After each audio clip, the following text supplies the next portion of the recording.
This is The Change Physician, episode 244. Welcome back to The Change Physician. I'm Melissa Cady, the Challenge Doctor, with my co-host, Dr. Kevin Cuccaro. And we're going to talk a little bit about a topic I think Kevin and I both love. And we do know there are other people that love this too. So we figured we might as well discuss the topic of certain experiences of travel that have maybe changed how we travel. What do you think about that? Well, it's interesting because we're going to talk about travel, and what's fascinating is I think most people like to travel, but the topic is so incredibly broad, Best. that it doesn't really say much. And so I was going to, we're talking about basically is travel experiences that sort of changed how we travel, right? And so the first part I would kind of start off about is sort of the baseline.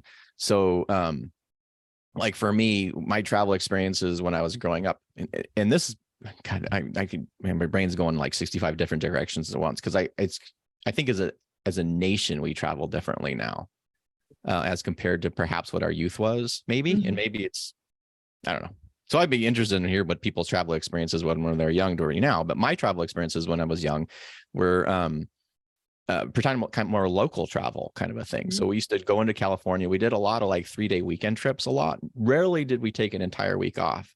So breaks, I don't remember really going a lot of places on big breaks. Maybe in the summer, there was a couple times like we went up to Seattle one year. But it was more kind of local and more sort of, I don't know if necessarily spur of the moment, but kind of like shooting over, because I grew up in Carson City, Nevada, and we'd shoot over to San Francisco and do like 3 days or 2-day weekends there or whatever. And that was sort of our travel experience. The other big one was my best friend and I, his family would run a houseboat, and he used to invite me to go with him on the houseboating thing. And that would be a week. And we would drive up to Lake Shasta and we would get on a houseboat with families, right? Which was just amazing. And so, but I mean, I remember the first time I was ever on a plane that I physically remember, because we went when I was really, really little to Ohio, but I was so young, I don't remember it. But it was a one-way trip. We had driven to San Francisco, and I flew back from San Francisco to the Reno airport. And it was, I don't remember how old I was. I must have been like 9 or something in there. And it was amazing. And we're on the airplane, and it was like, come on, it's like an hour. Now it's such a different perspective. But that's so, I didn't travel a lot by airplane until, I have interviews for medical school. I can't really call that, but that was the first time I flew a lot. But probably with my wife is where these longer, more, I don't know necessarily complex, but much more significant distances were involved. Yeah. And that has really kind of changed my perspective a lot on what is and what is not a vacation and what you're trying to do. So,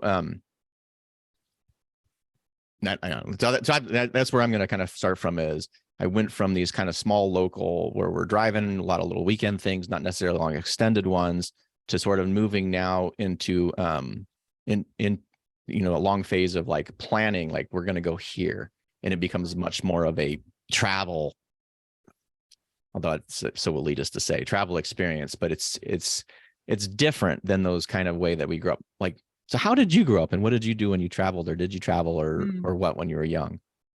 So most of our travel was done by car for, I think more financial reasons, as a family, but I don't really think of and most of it was centered around sports and tournaments. So that was my experience. Even going up to New York, I remember, we took a long trip up to New York by car.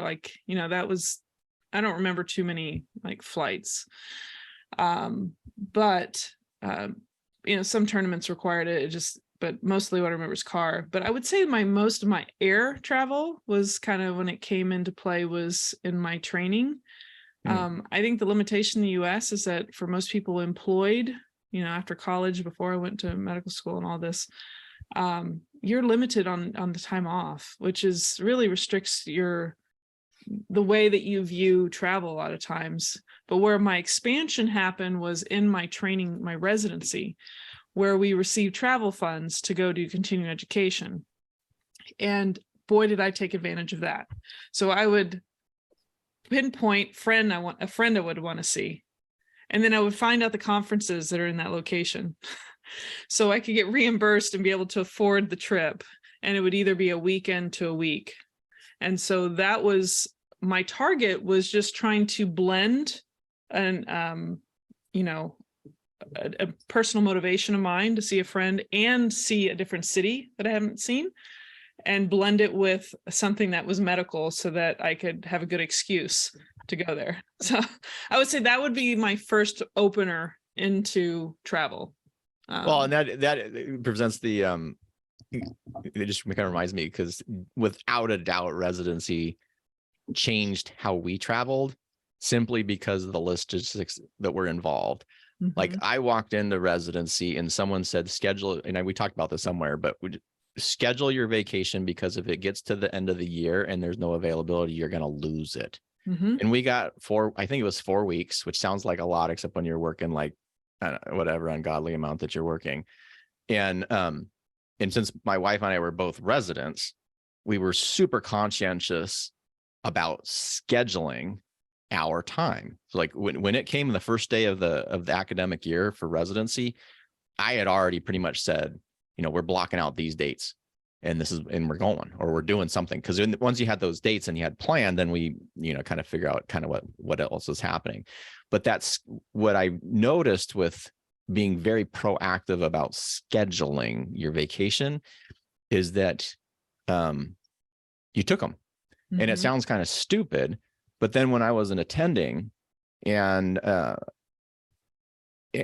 we had young kids, and in many ways was more flexible than it had been. Our time was more flexible because, you know, we can now schedule things when we wanted to. We weren't like, I wasn't terrified that, you know, we were going to have no availability and it was going to reset all the time and all that stuff. Right. We didn't become there was a period of time when because we didn't schedule, we didn't plan. Yeah. The vacations, we didn't really have as many vacations. We, you know, go see my family and things, and those are awesome, but we didn't do any of the other kind of experience things as much. And so I think that was one of the big learning points for me, is even if you have a ton of time, and then if you're not a super spur of the moment, because there's people who will just drop out everything and go. Yeah. I am not one of those people. Yeah. But just kind of looking, this kind of goes back to the planning things that we've talked about on goal setting, I think, is just kind of looking at the year and then just plotting out and then blocking out time to do something, and then planning those things in advance. You can always revise them, but man, it just seems to really have opened up and created more possible experiences than waiting passively by. Again, if you're a spur of the moment person, all you need is time. That's a totally different issue. But for those of us who plan, I think there's quite a few people who are planning, and you're dealing with scheduling and things like that. Just blocking out the time and filling it in not necessarily later, but planning in advance has really changed and allowed us to have more experiences than we would probably otherwise have. Yeah. Yeah. I was thinking about how things really just changed the most for travel. Well, first of all, I'll just say that I've come to appreciate, because I have in the past, I have done like an all-inclusive kind of like party resort kind of place. And for those situations, yeah, it's nice to be all-inclusive. You're not thinking about money or whatever. But when you're trying to go see places or do things, like, I've come to appreciate that doing a little bit of research to know what's in that country or what's in that place, like have certain, whatever your loves are or curiosities are, like have certain main points so that you really take advantage of that opportunity. But I have learned I do not, and maybe it's because I was with team sports and there's a lot of coordination and all those things, lots of people dealing with different personalities and stuff.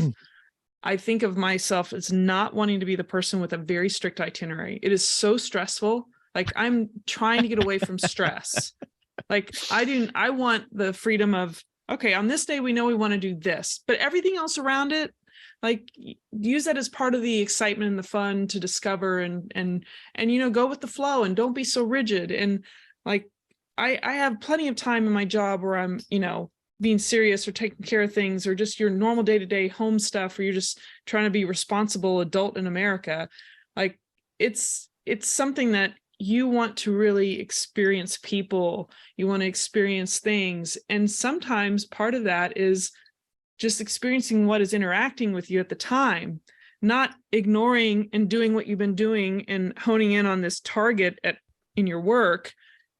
This is a situation where you want to really just take it all in. And so I feel like I am so anti like strict itinerary, unless it's like, we're going to go to Great White Sharks to go dive. Like there's a strict itinerary on the boat for certain things. Like, okay, I get that. But like the general vacation plan, like to me, it's like you need to have some flexibility. I guess you have thoughts about that. Oh, I have lots of thoughts on that. I mean, Go because ahead. there's I'm trying to think of a third seat, because you kind of touched on the Krausers, which is the people who go to an all-inclusive, which is kind of just like going to a place that's similar to the US. And people do that. And I guess if you don't want to think about anything and you just want to relax by a pool, that's cool. I don't, I don't particularly enjoy that for a number of different reasons. Yeah. And then there's the crammers that itinerize everything. That and those is like, well, I have 60. If we go, it's like the vacation. We got to hit this. And we got to hit this. And we got to hit this. And it's more like so they can say they saw it actually versus they actually experienced anything. And that's like worried about what people think. Like this is. Oh, did you go see this? Did you go see this? No. And that was, I guess that was the thing that we've learned. One of the other things that is we're not crammers. Mm-hmm. So what we tend to do is we literally will go somewhere, and then we pick generally about one key thing that we want to do a day. Mm-hmm. Yep. And that's it. Like, and there's other things that occur, but like one of my favorite trips we ever took, we went to Portugal, and my sister and brother-in-law went. And it was so awesome because, first of all, I get stressed by planning things, not unless it's just me, and then I don't really care but I get, people going to like it, blah blah blah blah blah. Man, it was great. My wife and my brother-in-law would kind of identify what we were going to do, and I would just say okay, and we did one thing, and we would strike out, would hub and spoke it from. We had this great little condo that we were staying at, and we would hit the one place and just experience it, right? And then come back, and we ate cheese and drank wine like all evening, and it was so relaxing and so amazing, because we just literally got to enjoy each other and then identify these targeted places that we wanted to see, and then spend the time in there versus run around. One of the most ultimately it was a good experience, but I remember the time I was laughing the whole time, is trying to the cramming sort of thing. When my wife and I first went to China, we were in Beijing, and they had these tours, and the tours like, why don't we go see the Forbidden Palace, and go see the Summer Palace on the lake, and see the Temple of Heaven, and like 7 different things, and you did it in one day. It was that was a cramming for sure. And the experience that I really remember is just how ridiculous it was while we were running around the whole time. And then we also had 3 Korean businessmen, 2 Chinese families, and a tour company that probably wasn't super legit. And it was, and watching the antics as the families would go after the 2 Chinese families, they were yelling at this person, and the three Korean businessmen are like talking to us, going like, what are we doing now? We have no idea what's happening, and getting dropped off and no bus. But so we saw all these sites, but we didn't get to experience the sites. So, it was the bus that I remember more than any of those places. Yeah, I think what this reminds me of, that cramming situation you discussed, is the damn conferences that pack like 100 million things in one weekend or a whole week. And it's like, you feel like you got to get your money's worth, but then, like, granted, they could maybe record them all and you can go through them later. But I love the conferences that are half days, and or it just has a certain, like, there's certain sections that are spread out based on what your interest is or whatever, where you can just pick and choose. But I've done so many conferences, medical and non-medical. I would say the medical is like the worst, where they just pack too much stuff. And, that's like they're trying to get their CMEs and they're like trying to get away and they're trying to have vacation. And they're still in the same pattern of go, go, go. And like, you feel obligated. And it's like, it's the construct is supportive of burnout. I just personally think that it's a contract supportive of putting a bunch of CME in one location. Yeah. And getting a bunch of credits, but it is not conducive to learning at all. And this, I don't want to veer too much off the topic on travel too much, but like conference is as a travel, and like anybody who thinks you're going to go to a CME event and learn a crap ton is ridiculous, because it doesn't, they don't change behavior, is not conducive to learning. But it's one of those ways to get a bunch of credits. I for the game of getting CME credits versus actually learning medical problems, I don't even see them as the same thing anymore. Yeah. It's like, if I want to learn something medically, I go out and research it and I learn it. And if I need my credits to fulfill some requirements, now I do a bunch of online stuff and I'm just getting credits because it's a total game, and it doesn't, anyway. Yeah. But for the travel part, like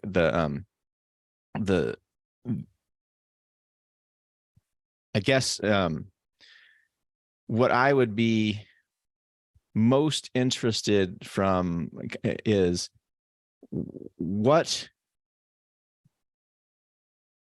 can you identify like a key vacation that fundamentally changed how you approach future vacations? Like something that you're like, I did this and now we do this, and this is the preference. Yeah. So I used to do hotels a lot. I think also that the environment that we live in now is different with Airbnbs and whatnot. 2010 took my first 5-week vacation, which seemed like a lot. My husband, at the time boyfriend, was willing to go with me, and I just finished all my training and the year before, and I was determined to go to Australia, New Zealand. I've had interest in Europe and other areas, really haven't done a lot of that, but I've just had this draw. I could go into that, but let's just say I've had just the feeling that I wanted to go down there, and I knew a couple people down there, so that helped. But that changed my life. It changed my husband's life.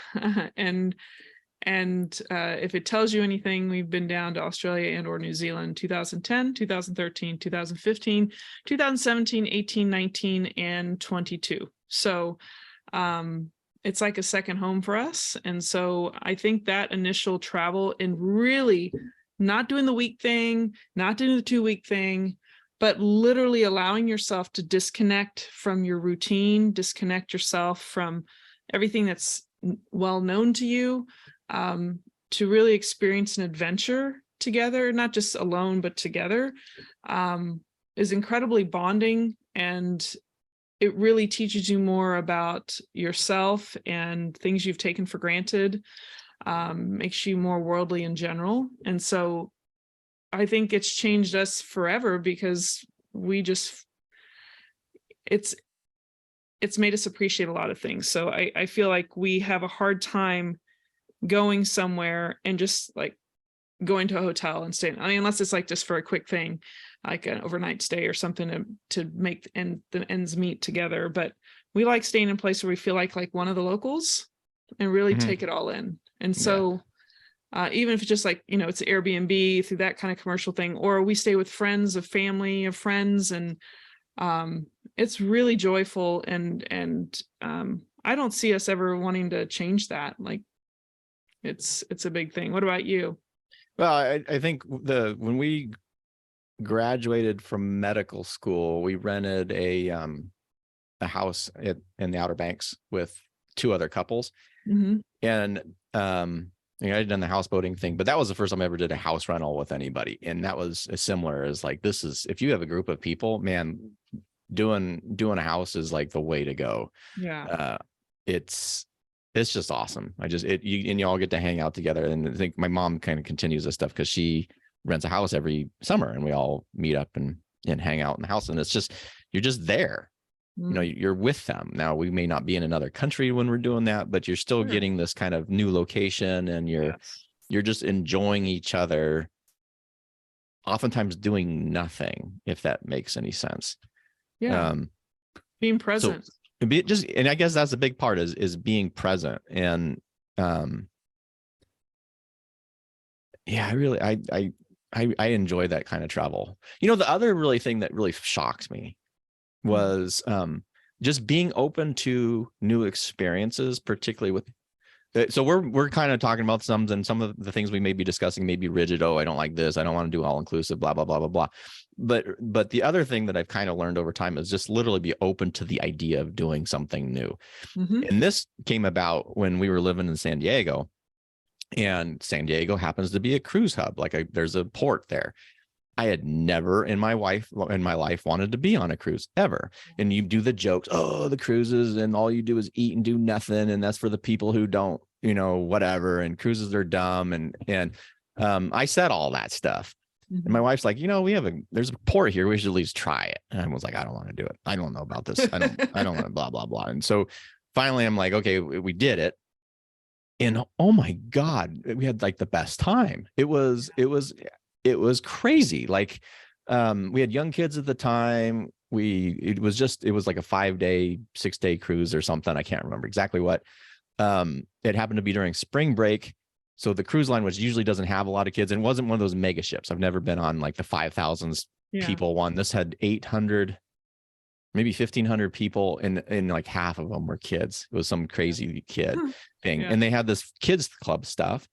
And so, my kids loved it and they went off. And so we just got to spend time together. And what I found, I just loved being on the ship. Like the sea days were so relaxing, and you can see everywhere. And we just had an amazing time. And I just remember that because here I was like saying all these nasty things about cruises, having never experienced being on a cruise. Yeah. And then, you know, would I want to do them all the time? No. But do I want to do like an extended cruise? Like I literally want to do like one to Hawaii where there's like 10 sea days, because I loved being on the sea almost more than I loved being in the ports. I didn't like the ports as much. And it's funny because we have friends and I mentioned, oh, we don't do cruises. I'm like, have you ever been on a cruise? No, but we know we don't want to do that. Knock it. I'm like, come on, you literally just don't know. Like, okay, we're making fun of all inclusives. You don't know, until you've experienced it, you actually don't know that you're not going to like it. And we've had some really good times at, so my wife's cousin, they have a timeshare in Mexico, and it's a great time for us to get there together and hang out. Now, technically this is an all-inclusive resort, except for the fact, if you don't purchase the all-inclusive aspect of the food, which we never do for 2 reasons. One, we can't eat that much. Like, I just can't eat that much, like, to make it worthwhile. And I don't drink that much. Good for 20-something-year-olds. Yeah. I mean, it's insane. But then we're there and we have a nice resort and they have a pool and we're really relaxed and the facilities are really nice. And then we go out and walk in the town and we eat with the locals and do all that stuff. So I can never say that I wouldn't do that, because we've had those experiences. And I'm sure there's an all-inclusive somewhere that creates this amazing environment that is just like obscene, and I'm sure that's fun.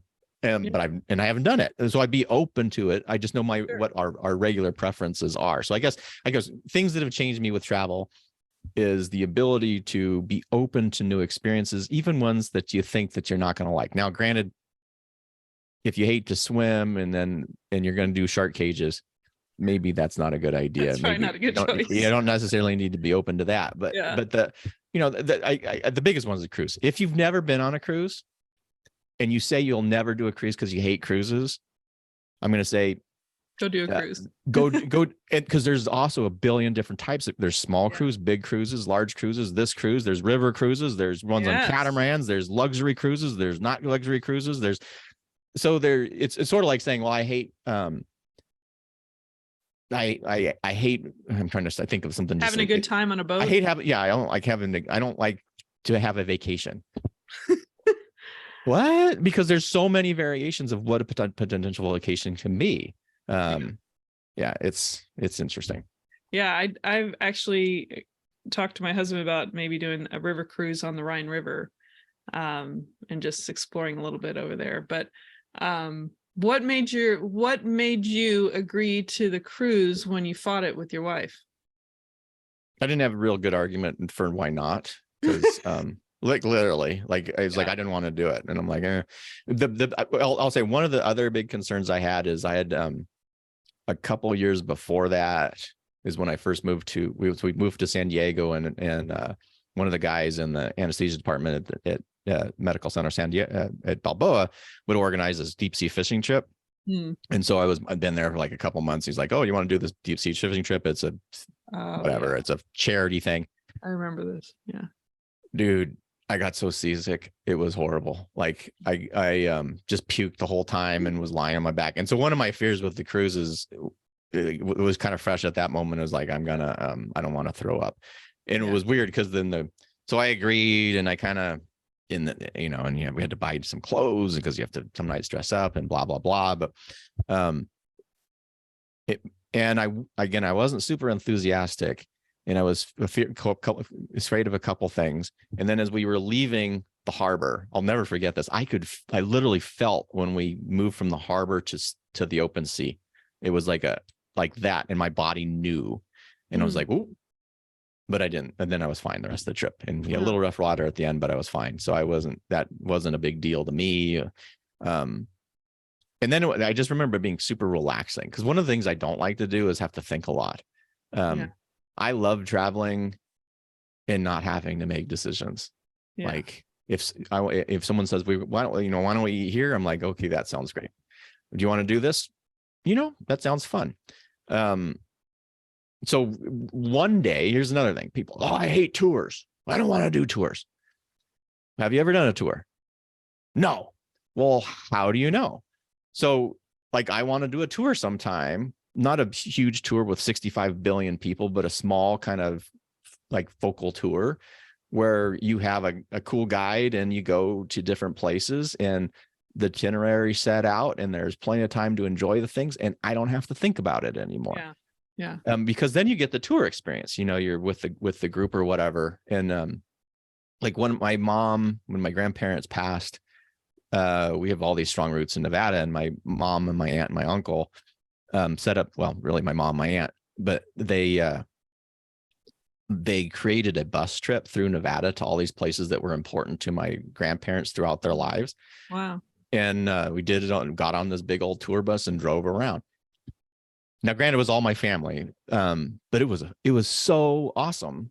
Yeah. Because we're driving. I mean, we drove like, I don't remember, 1,000, 1,500 miles. It was some crazy amount, but even the travel was interesting. And, we're listening to music, singing songs, and my aunt, who is now, she was a school teacher and a principal. And so she likes to teach, and she would get up and, this is her passing and this and this, she gave the history lessons on all this stuff. It was super fun. And yeah, so it just kind of makes me think of, well, if you choose again, you don't ever want to do a tour. Well, if you've never been on a tour, it's the same thing as a cruise. There's a billion different types of cruises or tours.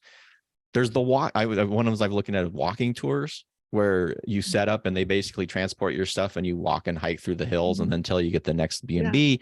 I'm like, that freaking sounds awesome. Like, but I don't want to think like, well, after I make the first initial planning, I don't really want to think that much anymore. Yeah.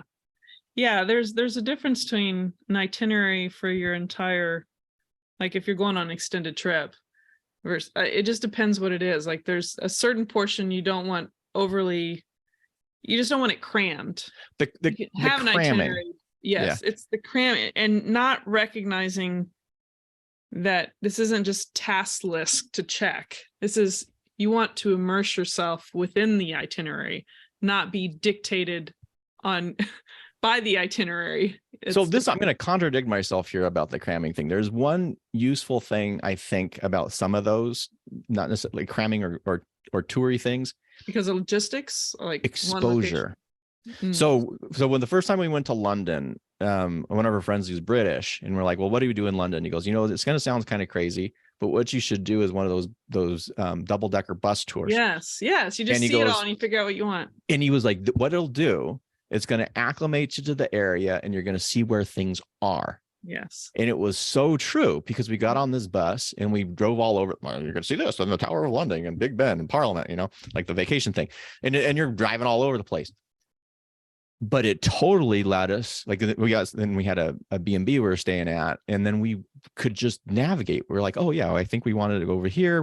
I remember being in this area. And so we went. It was, so I do think it's not cramming as a vacation, but it maybe is cramming a day just to get the logistics, or at least to kind of it's see what the area is. It's like sort of like a buffet, right? The buffet, you don't get in the line. Yes. You walk by everything so that you can make sure that you're strategic in how you approach things. You can kind of do things similar with traveling, is maybe plan for the first day is, skim the horizon, and then find the things that you really want to delve into a little bit more. Yeah, and it depends how many places you're covering, probably dictate that too. Like if you're in one location, you're going to be there 2 weeks. You definitely want to do the survey, get the menu. Essentially, you're getting the menu by seeing all these things as just a exposure, like you said. But it's kind of reminds me of, like, we talk on the change position about like discovering hobbies. Like, you have children, like, you have to create exposure to things to figure out what you're really drawn to see what interests you. And it's the same thing on a microcosm kind of level, that in these little trips, sometimes you just need the exposure to figure out what you are most interested in.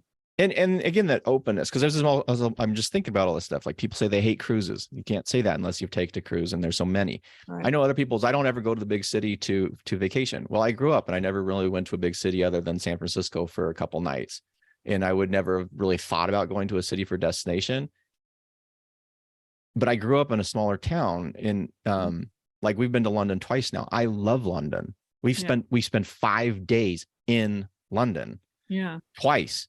And it's, I just loved it, and we don't go to big cities. Really? Like, you're not going to go to a big city with some of the most incredible art museums and natural history museums and culture and all this stuff just because you don't think you like going to a big city? Have you ever done it? No. like, I don't know. It's just so interesting. People get so rigid about what they do. So I guess if I had to say anything about what has changed me about travel, is the flexibility. Being flexible and open to new experiences is huge. Hey, and for the Americans out there, don't be a jerk when you go to other people's countries. Like, I wish we didn't even have to say that, I know, like, my husband and I, like, let's just say we're Canadians, because like, in all honesty, there is some pretentious, kind of selfish, self-centered kind of activity that gets witnessed by a lot of other countries and their residents or citizens. And when you're open, like you just said, and you're adaptable and you're going with the flow and you're trying to take in and understand another culture, and you have to have a level of humility and patience and just really enjoy it, versus trying to like make it fit into this world or culture of America.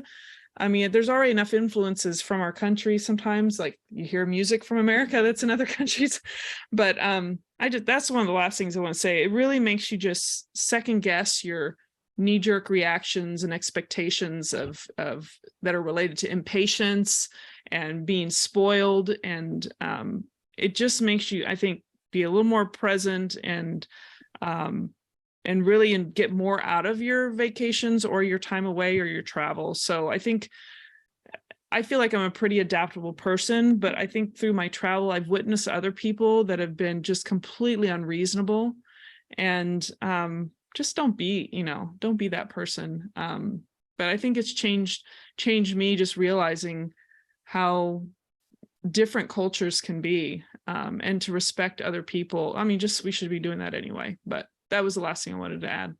I will just stag on that. It's sort of like if you're visiting another country, it's like visiting somebody's house. Yeah. Don't, you're not going to They're not going to be a dirty mirror. it. Yeah, you're not going to say, well, I want, how come you didn't cook me cookies when I came in here? Like, that's pretty rude. Just you're going to somebody else's house, be respectful. And in general, I think there's the ugly American stereotype. Unfortunately, I think that I don't think it happens as much as people think, but the epos that occur are highly visible and are easy to bring to mind. So people think about ugly Americans, like you go to France and how come you're not speaking English? Well, really the question is, how come you're not speaking French? And yeah. Or Mexico. Oh, they don't speak. How come they don't speak good? They're not speaking good English here. I'm like, their English is better than your Spanish, dude. So, yeah.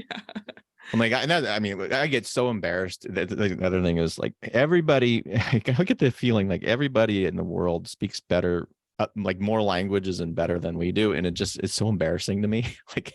Because I can barely speak English and there are people like, oh, my English is so bad. I'm like, your English is so much better than my Spanish, your French, my Mandarin, which is negligent. Yeah, I wish we had more language in schools, but anyway. Yeah. Well, I would say that if you haven't traveled, those of you out there, it's an amazing opportunity for personal growth. So those are just my last thoughts, that you'll grow from it. If you have already, I'm sure you have things that we'd love to hear about. But if you haven't, you should try it, because it really will expand your mind in different ways. And Kevin, you want to take us out? Sure. I want to summarize. We're all over the place here. The first thing is scheduling, making sure you can schedule time out so that you are a little bit of planning allows you to actually really optimize experiences.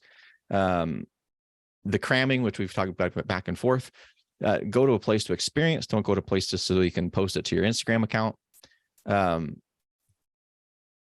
Type of travel that you do, think about, whether you're going to hub and spoke it versus you're going to do a slow travel throughout an area, whether you're family with friends. And then the last thing is really being open to new experiences. Try not to be like Dr. Cuccaro, whose wife goes, do you want to take a cruise? And you say, no, I don't want to do a cruise.